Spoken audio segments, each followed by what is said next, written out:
provisional restoration.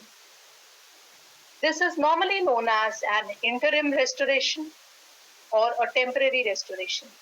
And the moment we say the word temporary, a feeling is that it is going to be in the mouth for a short period of time, so that may not be that important. But no, it is a blueprint of a final restoration. So it is extremely important because it not only protects the pulp of the tooth which is being prepared, but also maintains the mesiodistal as well as the buccolingual edentulous space.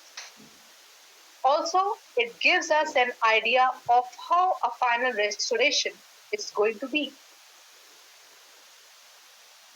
So it is a fixed or removable prosthesis which is designed to enhance aesthetics, stabilization, and function for a limited period of time, after which it is to be replaced by a definitive prosthesis. The requirements of the restorations could be again biological, mechanical, and aesthetic.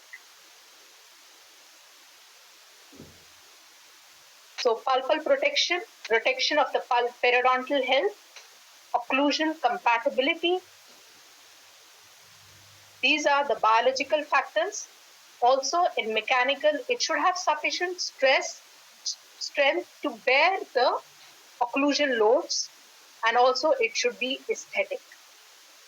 So because we could have situations where we are either replacing a single tooth or we are treating a patient of a full mouth rehab. So the provisionals are important.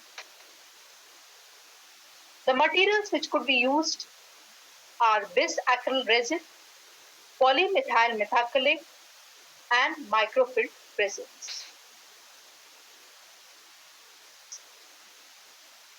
The types of provisional restorations could be either prefabricated, available in the form of stock aluminum cylinders, anatomic metal crown forms, cellulose acetate, and polycarbonate crowns, or they could be custom made for that particular case by using a variety of resins.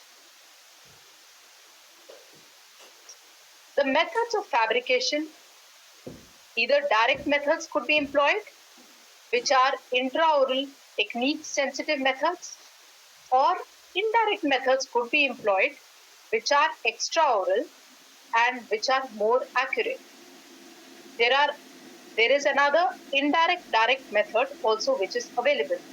So it is always better to have the diagnostic cast of the patient before we start a tooth preparation and have a template in hand, which could be in the form of a putty index, or it could be in the form of a vacuum form template, which could be used for providing provisional restorations to the patient.